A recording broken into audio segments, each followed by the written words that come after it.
Welcome dear students in BAP the greatest teacher. आज मैं आपको पैरालॉजी ऑफ कॉमर्स से रिलेटेड कुछ इंपॉर्टेंट क्वेश्चन करवाने जा रहा हूँ। ये सेकंड यूनिट से रिलेटेड क्वेश्चन रहेंगे। मेरा पूरा विश्वास है कि वीडियो आपके लिए काफी वैल्यूएबल रहेगी। तो पहले क्वेश्चन आपको बताना है कि जो डेफिनेशन है ये किसने दी है कि accounting is an art of recording, classifying and summarizing in a significant manner and in term of money, transaction and event which are in part of a list of a financial character and interpreting the result thereof। ये कह रहा है कि ये definition किसने दी कि accounting ऐसी कला है जिसके अंदर रिकॉर्ड किया जाता है, क्लासिफाई किया जाता है, समराइजिंग की जाती है, वो भी सिग्निफिकेंट मैनर में जो मनी में रिलेटेड होते हैं और उसमें जो ट्रांजेक्शन या कोई इवेंट है उसका कोई ना कोई हिस्सा मनी से रिलेटेड होता है, फाइनेंशियल करेक्टर का होता है। ये आपको बताना है किसने दी डेफिनेशन। तो ये डेफिनेशन दिया है American institute of certified public accountant ने। हिंदी में भी आप देख लेना बच्चों, ठीक है, क्योंकि दोनों में पढ़ूंगा तो ज्यादा टाइम हो जाएगा, ठीक है। बाकी अगर आपको कोई डाउट होता है तो प्लीज जरूर बताना, ठीक है। तो इस तरीके से हमारा ये आंसर हो गया। अब हम सेकंड क्वेश्चन की तरफ बढ़ जाते हैं। सेकंड क्वेश्चन में पूछा गया है this definition is given by. आपको इसमें भी बताना है कि डेफिनेशन किसने दी है कि अकाउंटिंग एक ऐसी सर्विस एक्टिविटी होती है जिसका फंक्शन क्वांटिटेटिव इंफॉर्मेशन जो है, देखो क्वांटिटेटिव की बात हो रही है, क्वांटिटेटिव इंफॉर्मेशन जो है प्रोवाइड करना होता है जो फाइनेंशियल नेचर की होती है, ठीक है। एंड अबाउट इकोनॉमिक एंटिटीज, जो इकोनॉमिक एंटिटी है उससे रिलेटेड बताना होता है। इसमें एक इरादा होता है intended to be useful in making economic decision, जिसमें अर्थशास्त्र के अंदर आर्थिक निर्णय लिए जा सके, इस तरीके की बात कर रहे हैं इसके अंदर। और ये कह रहा है कि क्योंकि आप जानते हैं कि हमें चॉइस करनी पड़ती है alternative courses of the action, क्योंकि आपको पता है रिसोर्स लिमिटेड होते हैं, वांट अनलिमिटेड होती है। तो आपको बताना है डेफिनेशन किसने दी है। तो ये डेफिनेशन दी है एपीबी यानी कि अकाउंटिंग प्रिंसिपल बोर्ड ने। आपसे भी हो सकता है कि एपीबी की फुल फॉर्म क्या है, तो आप बता देना, अकाउंटिंग प्रिंसिपल बोर्ड, ठीक है। अब हम थर्ड क्वेश्चन की तरफ बढ़ जाते हैं। थर्ड क्वेश्चन में बोला गया है which of the following is the not the feature of book keeping. आपको बताना है कि कौन सी इनमें से बुक कीपिंग की फीचर नहीं है। It is primary stage and bases for accounting. ये प्राइमरी स्टेज होती है, बेसिस होती है अकाउंटिंग का। It is done by junior staff, ये जूनियर स्टाफ के द्वारा की जाती है। It is analytical in nature and required special skill और नॉलेज। ये एनालिटिकल होती है नेचर में, इसमें स्पेशल स्किल चाहिए होती है। या इट रूटीन नेचर, आप ध्यान से देखो यहाँ पे एनालिटिकल नेचर कर रहा है या रूटीन नेचर कर रहा है। आपसे बच्चों बुक कीपिंग की विशेषता पूछ रहा है, ठीक है। एक बार चेक कर लेना, बुक कीपिंग को शायद बुक कीपिंग ही कहेंगे हिंदी में, है ना। अगर कुछ और कहेंगे तो आप उसको नोट कर लेना, पुस्तक तो शायद नहीं होगा ना। तो आपको बताना है कि कौन सी इसमें से विशेषता नहीं है। देखो बुक कीपिंग जो होती है ना उसके अंदर हम रिकॉर्डिंग करते हैं, क्लासिफाइंग करते हैं, इस तरीके की चीजें आती है। बुक कीपिंग में बेसिक चीजें आती है, ट्रांजेक्शन को हम अलग करते हैं, जो मॉनेटरी होती है उसको अलग कर देते हैं, नॉन मॉनेटरी को अलग कर देते हैं। तो ये बेसिक का माना जाता है बुक कीपिंग का, तो इसे जूनियर स्टाफ इजिली कर लेता है। तो यहाँ पर लिखा है एनालिटिकल नेचर, तो ये कैसे हो सकता है, ये अकाउंटिंग का काम है, ठीक है, जिसमें स्पेशल स्किल चाहिए होती है, ठीक है। तो इस तरीके से हमारा आंसर क्या हो गया, 3 हो गया, ठीक है, क्योंकि ये अकाउंटिंग की फीचर है ना कि बुक कीपिंग की, ठीक है। तो इसने बोला कि कौन सी फीचर बुक कीपिंग की नहीं है, तो भाई ये वाली नहीं है क्योंकि अकाउंटिंग की है, ठीक है, लेखांकन की है। अब हम आगे बढ़ जाते हैं। फोर्थ क्वेश्चन में बोला गया कि which of the following not the feature of accounting. आपको बताना है कि कौन सी इसमें से अकाउंटिंग की फीचर नहीं है। देखो it records only those things which are of financial in character.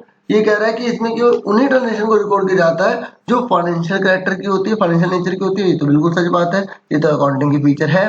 दूसरा असर्टेन फाइनेंशियल पोजीशन, जो बिजनेस की फाइनेंशियल पोजीशन को बताती है। हाँ प्रॉफिट एंड लॉस, हम जो trading account profit and loss बनाते हैं, है ना, बैलेंस शीट बनाते हैं, तो उससे हमें अकाउंटिंग की फाइनेंशियल पोजीशन के बारे में पता लगता है, तो ये भी इसकी फीचर है।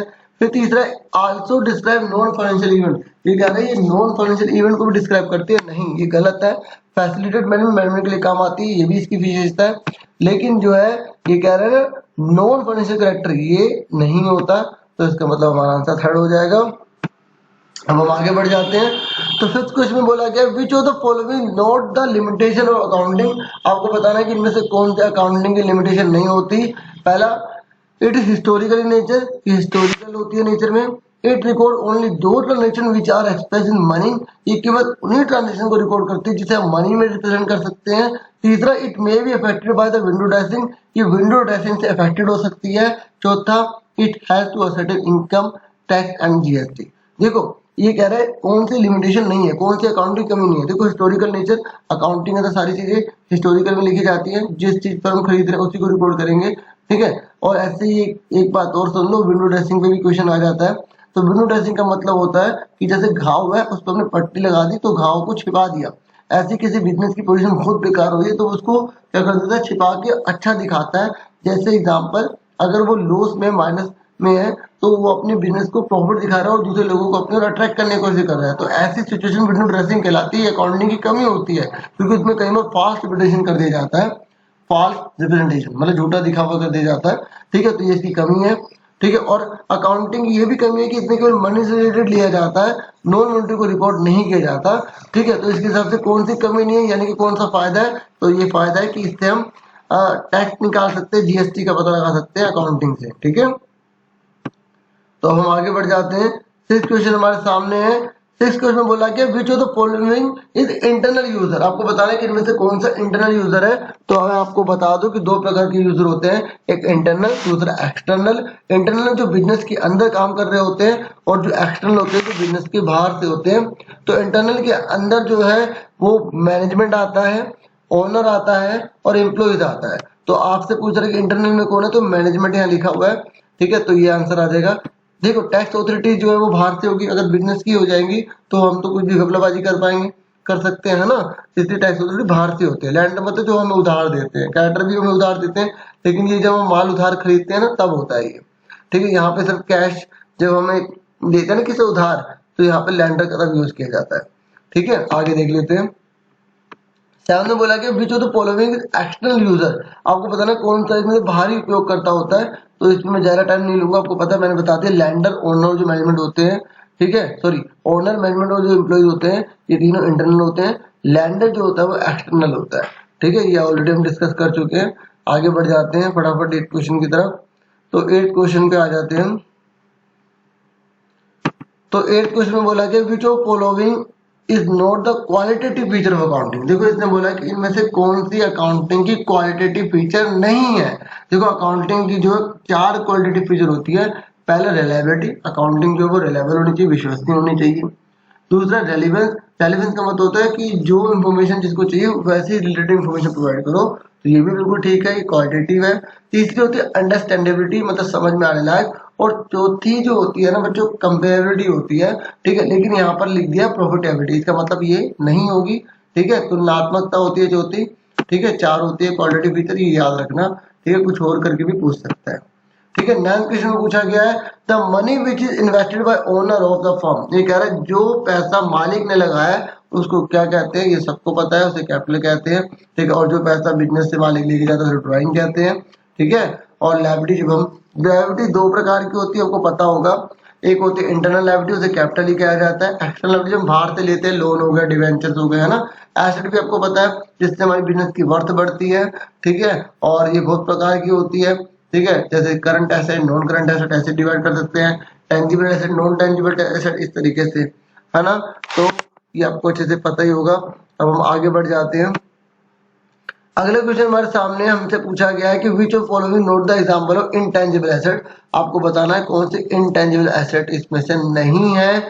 इनटेंजिबल एसेट का मतलब होता है जिसकी फिजिकल एक्सिस्टेंस नहीं होती, जिसकी भौतिक अवस्था जो है नहीं होती, उसको इंटेंजिबल एसेट यानी कि अमूर्त संपत्ति कहा जाता है।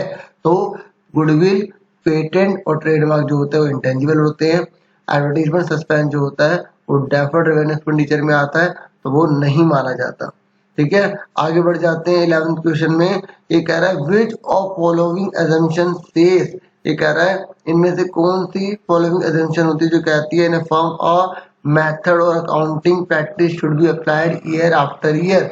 ये कह रहा है कि आपको बताना है कि इनमें से कौन सी धारणा है जो ये कहती है कि एक मेथड अगर आप अपना रहे हो तो उसी मेथड को बार बार अपनाते रहो, चेंज मत करो। एक्रूअल अजम्पशन, रेलिवेंस, ठीक है, या कंसिस्टेंसी अजम्पशन, या बोथ फर्स्ट एंड सेकंड। देखो एक्रूअल का मतलब होता है उस साल से रिलेटेड जितने भी सारे टर्म्स हैं जो फाइनेंशियल नेचर के हैं उनको रिकॉर्ड करो, चाहे वो कैश में हो या ना हो। जो उस साल से पीछे का साल है, लास्ट ईयर है, जो नेक्स्ट ईयर है, उस साल की चीजों को रिकॉर्ड नहीं करना। ये एक्यूरेट एजम्पशन कहता है। तो आप समझ गए होंगे इसका आंसर कंसिस्टेंसी होगा।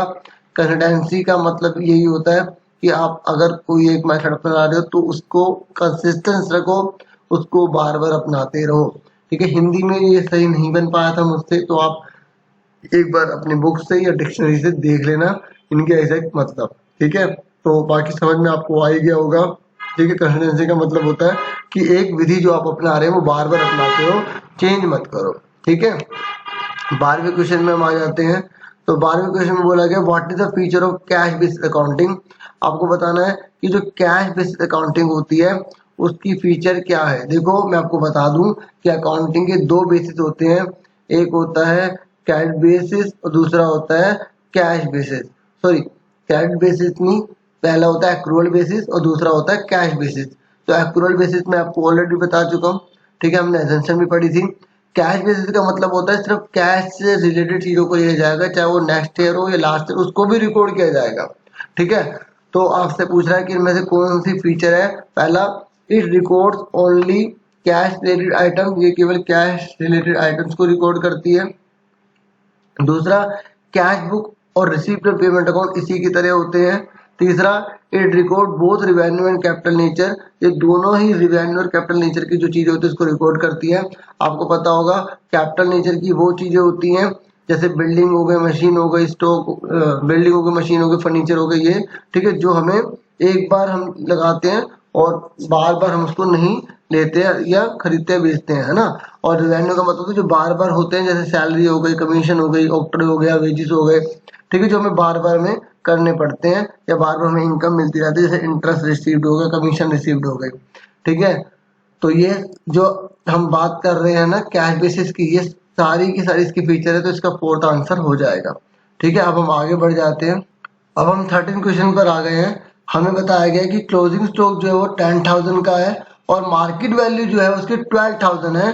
आपको बताना है कि हम कितना रिकॉर्ड करेंगे अकाउंट्स में, 10,000, 12,000, 22,000 या 2,000। तो देखो आपको ये पता होगा कि अगर दोनों में से जो वैल्यू कम होती है हम उसी को लेते हैं और उसको बोलते हैं प्रूडेंस।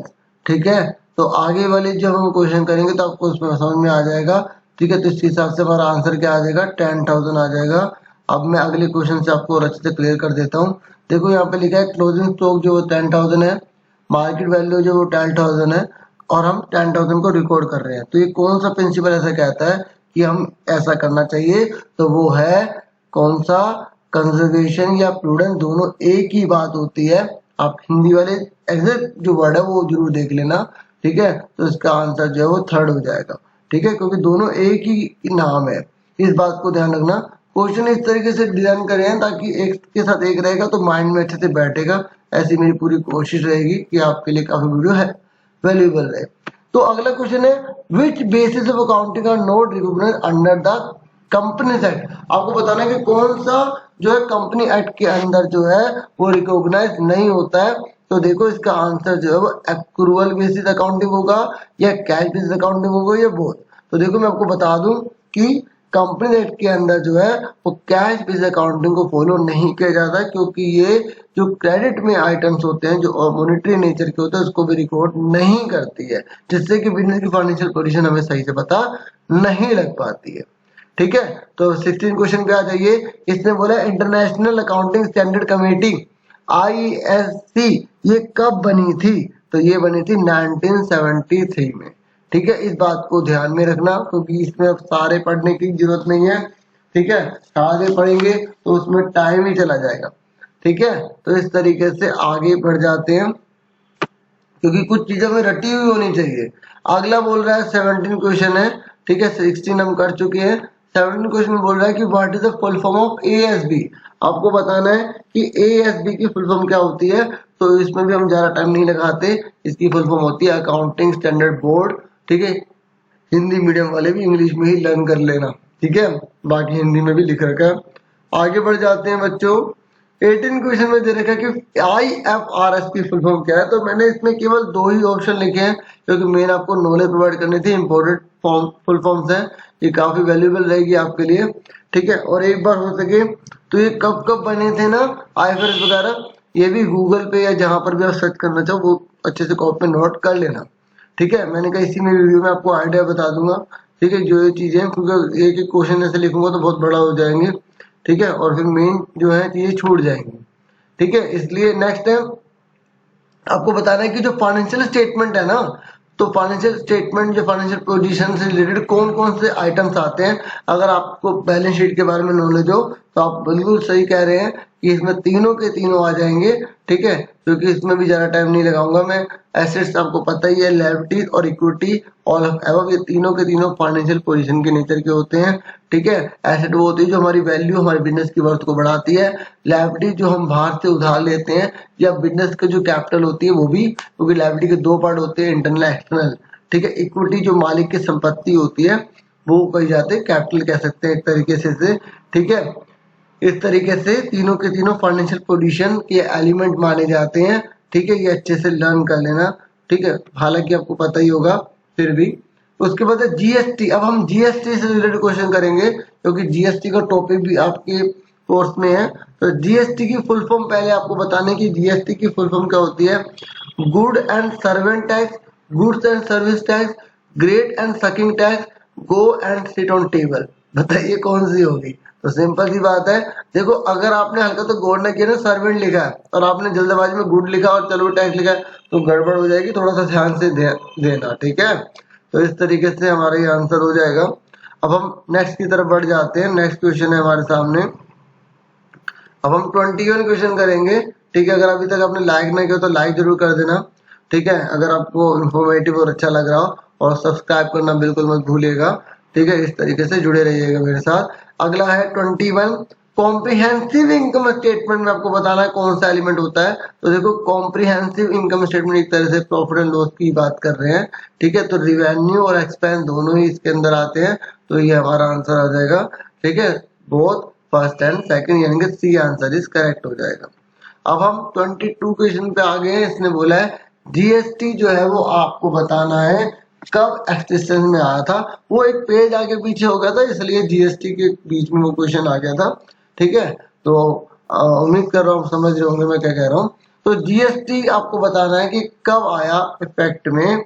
1 जुलाई 2019 को आया, 17 में आया, या जून 2017 को आया, तो आपको बताना है। ऐसे 1 जुलाई 2018 को आया तो आप ये बताएंगे। तो ये आया था 1 जुलाई 2017 को। ठीक है, ये अच्छे से लर्न कर लेना। लर्न क्या, माइंड में बैठा होना चाहिए। ठीक है, क्योंकि इस तरीके के क्वेश्चन आ सकते हैं। उसके बाद नेक्स्ट क्वेश्चन है, आपको बताना है कि कौन सा इसमें स्लैब है जो जीएसटी के अंदर नहीं आता। तो आपको अच्छे से पता होना चाहिए। तो आपको बताइए कि कौन सा स्लैब है जो इसमें नहीं आता। तो मैं आपको बता दूं कौन कौन से स्लैब होते हैं। पहला होता है 0%, दूसरा 5% होता है, फिर 12% होता है, फिर 18, फिर 28 होता है। तो यहाँ पर 10 दे रखा है, इसका मतलब ये गलत दे रखा है, तो ये हमारा आंसर आ जाएगा। ठीक है, इस तरीके से अब हम 23 क्वेश्चन कर चुके हैं। ठीक है, उम्मीद कर रहा हूँ आपको अच्छे से समझ में आ रहा होगा। 24 क्वेश्चन है, which of following item do not cover in GST. आपको बताना है कि इनमें से कौन सा आइटम है जो जीएसटी में कवर नहीं होता, मतलब जीएसटी इन पर नहीं लगाया जाता, इनका अलग से सिस्टम चलता है टैक्स का। पेट्रोलियम प्रोडक्ट है, क्लोथ्स है, अल्कोहलिक ड्रिंक्स है, या बोथ फर्स्ट एंड थर्ड है। तो आपको पता होगा कि अल्कोहलिक और पेट्रोलियम प्रोडक्ट को जीएसटी से बाहर रखा गया है। अगर जीएसटी के अंदर रखा जाता तो फिर इसमें नहीं आता। ठीक है, इस तरीके से समझ में आ गया होगा। नेक्स्ट है, which ratio will be share of GST except IGST. ये कह रहा है जीएसटी की कितनी रेशियो जो है सेंटर और स्टेट आपस में डिस्ट्रीब्यूट करते हैं, आईजीएसटी को छोड़ के कह रहा है। ठीक है, तो 50-50 में बांटते हैं। ठीक है, सेंटर मतलब पता ना, जो केंद्र सरकार होती है। ठीक है, जैसे इस समय प्रधानमंत्री मोदी जी की सरकार है। दूसरा स्टेट में, ठीक है, जैसे दिल्ली स्टेट तो नहीं है, ठीक है, लेकिन कौन है, मुख्यमंत्री जी हमारे केजरीवाल जी, है ना। तो इन दोनों के बीच में जब अमाउंट डिवाइड होगी, ठीक है, वो किस में होगी। ऐसे हरियाणा के जो है हमारे, जो कौन है मुख्यमंत्री जी, आपको पता होगा मनोहर लाल खट्टर जी हैं। तो आप जैसा कि जानते हैं कि मनोहर लाल खट्टर जी जो हमारे चीफ मिनिस्टर हैं हरियाणा, और अगर हम सेंट्रल की बात करें तो दोनों जीएसटी किस रेशियो में लेंगे, तो 50-50%। ठीक है, इस तरीके से ये आपको अच्छे से पता होना चाहिए कि दोनों इक्वली डिवाइड करते हैं। अब हम नेक्स्ट क्वेश्चन की तरफ बढ़ जाते हैं। नेक्स्ट क्वेश्चन हमारे सामने है, आपसे पूछा जा रहा है कि आपको बताना आईजीएसटी की फुल फॉर्म क्या होती है। तो इसका आंसर आपको मैं सीधा बता देता हूँ, integrated goods and service tax. ठीक है, याद रखना इंटीग्रेटेड आएगा, फिर बच्चे जो है वो इंटर में कंफ्यूज हो जाते हैं। ठीक है, इंटीग्रेटेड आपको लर्न करके रखना, याद रखना, कहीं इंटरनेशनल भी सोच लेते हैं। ठीक है, इस तरीके से हमारा 26 क्वेश्चन हो गया। अब हम 27 पे आ जाते हैं। ये कह रहा है what is another name of input GST. अगर इनपुट जीएसटी है तो हम उसको किस नाम से जानते हैं? जीएसटी पेड के नाम से, जीएसटी कलेक्टेड के नाम से, बोथ फर्स्ट एंड सेकंड के नाम से, या नन। ठीक है, अगर और कोई कंडीशन ना हो तो हम जीएसटी पेड ही कहते हैं इनपुट जीएसटी को। ठीक है, इस तरीके से ये हमारा आंसर हो गया। आगे हम बढ़ जाते हैं 28 की तरफ। तो 28 में बोला गया ऑब्जेक्टिव ऑफ जीएसटी आर। आपको बताया कि जीएसटी है उसका ऑब्जेक्टिव क्या है? It is the doing of business. इसने बिजनेस की यानी कि व्यवसाय को आसान कर दिया है। It reduces the cost of goods. इसने क्या करा, माल की लागत को कम कर दिया है। It is helpful for increasing FDI. इसने एफडीआई को बढ़ाने में मदद करी है। एफडीआई की फुल फॉर्म भी आपको अच्छे से पता होना चाहिए, फॉरेन डायरेक्ट इन्वेस्टमेंट। ठीक है, इस तरीके से आपको समझ में आ गया कि सारे के सारे इसके ऑब्जेक्टिव हैं। तो फोर्थ इसका करेक्ट हो जाएगा। ठीक है, फोर्थ आंसर इसका बिल्कुल करेक्ट हो जाएगा। ठीक है, तो इस तरीके से हम आगे बढ़ जाते हैं। अब 29 क्वेश्चन है, which of following are type of GST. आपको बताना है कि कौन कौन से जो है जीएसटी के टाइप होते हैं। तो central GST, state GST, integrated GST, या ऑल ऑफ एबव। तो ये सारे के सारे ही जीएसटी के टाइप होते हैं। ठीक है, तो देखो जो जीएसटी होते हैं उसके दो पार्ट होते हैं, सीजीएसटी और ये है ना। तो इस तरीके से ये जो इंटीग्रेटेड है ये भी इसी का पार्ट है, लेकिन ये थोड़ा सा अलग है। जैसे मैं बता देता हूँ, इंटीग्रेटेड में जितना भी सारा पैसा होगा ना वो किसको मिलेगा? सेंट्रल गवर्नमेंट को मिलेगा। ठीक है, जब एक स्टेट से दूसरे स्टेट की तरफ जा रहे हैं ना वो इंटीग्रेटेड होता है। और अगर उसी स्टेट के अंदर कुछ भी अगर उसको टैक्स मिल रहा है तो उसको सेंट्रल और स्टेट दोनों में इक्वल बांट दिया जाता है। ठीक है, एक बार मैं आपको दोबारा से समझाता हूँ। चलो एग्जाम्पल मैंने आगे कर ही रखे हैं तो उसी में आपको क्लियर हो जाएगा। ठीक है, फिर आपको परेशानी नहीं होगी। ठीक है, आगे बढ़ जाते हैं, देख लेते हैं। ये कह रहा है which of following intra state tax. आपको बताना है कि कौन सा इंट्रा स्टेट टैक्स है। इंट्रा का मतलब होता है स्टेट के अंदर ही अंदर वाला। ठीक है, तो कौन सा होता है? सीजीएसटी, एसजीएसटी, आईजीएसटी या फर्स्ट एंड सेकंड। तो ये फर्स्ट एंड सेकंड जो है इंट्रा कहलाते हैं, क्योंकि स्टेट के अंदर, जैसे मैं अभी आपको समझा रहा था ना कि ये क्या होता है सीजीएसटी आईजीएसटी। जैसे हमारा हरियाणा है, ठीक है, हरियाणा के अंदर जैसे अगर सरकार को जो भी टैक्स मिल रहा है, ठीक है, जो हरियाणा के राज्य के अंदर के लोगों के द्वारा है, ठीक है, तो उसमें बिजनेस हो रहा है वगैरह वगैरह, तो वो जीएसटी का जो आधा हिस्सा है ना वो सेंट्रल के पास जाएगा, आधा जो है हमारे जो है मुख्यमंत्री जी रखेंगे।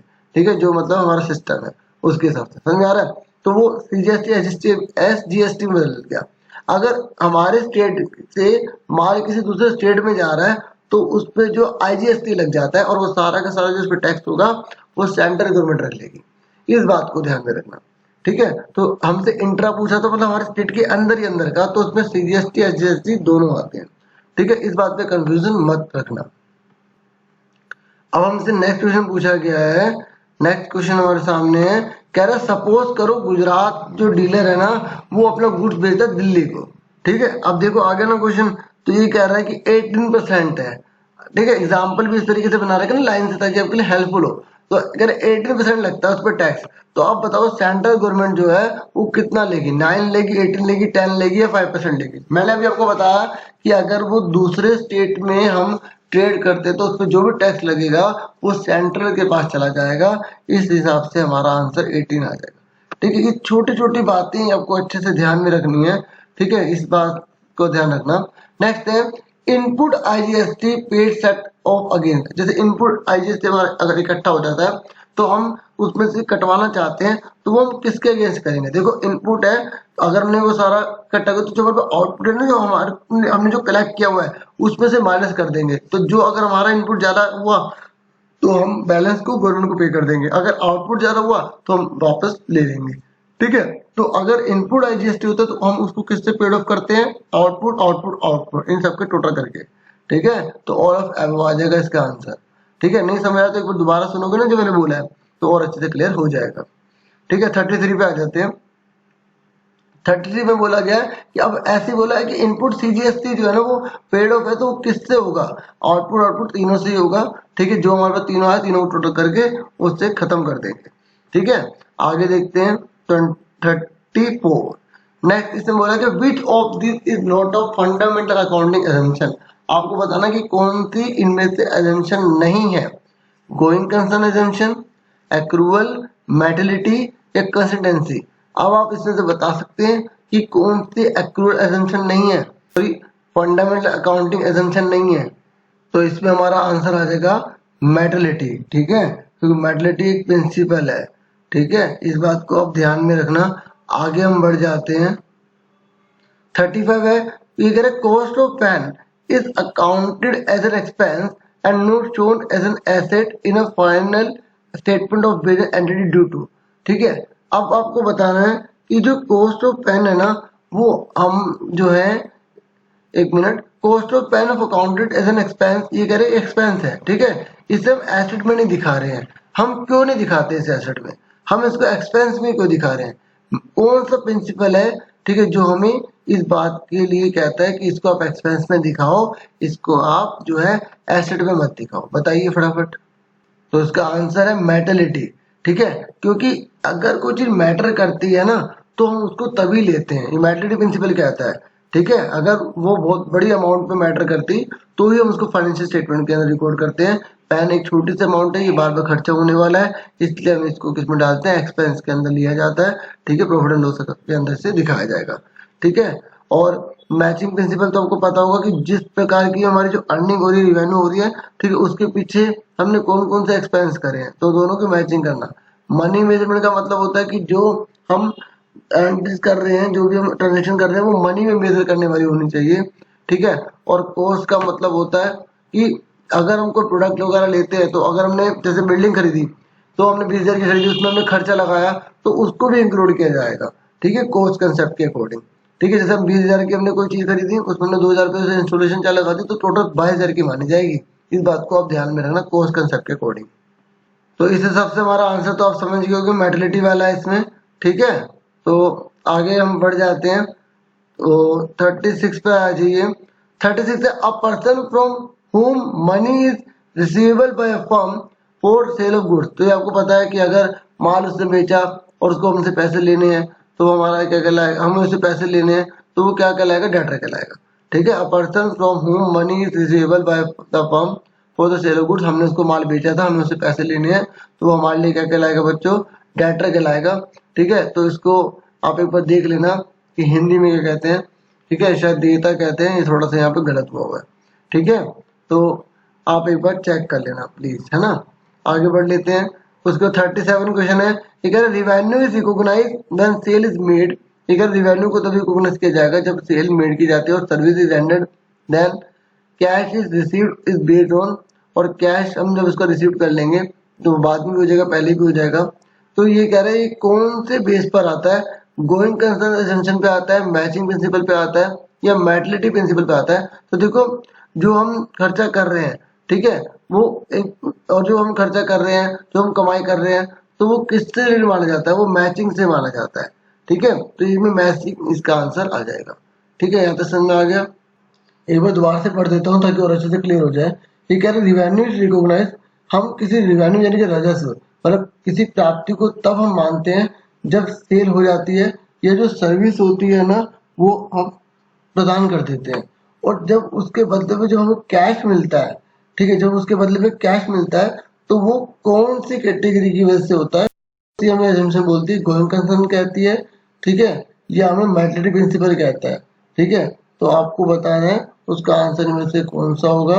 तो उसका आंसर होगा, मैं आपको ऑलरेडी बता चुका हूँ, मैचिंग प्रिंसिपल। ठीक है, एक बार हिंदी में आप जरूर देख लेना, ठीक है, एग्जैक्ट मीनिंग को। उसके बाद हम आगे बढ़ जाते हैं।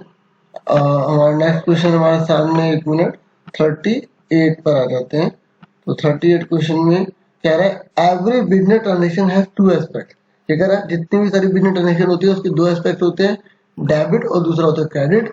तो आपको बताना है कि वो कौन सा प्रिंसिपल है, ड्यूल एस्पेक्ट, मैचिंग, एक्रूवल या फुल डिस्क्लोजर।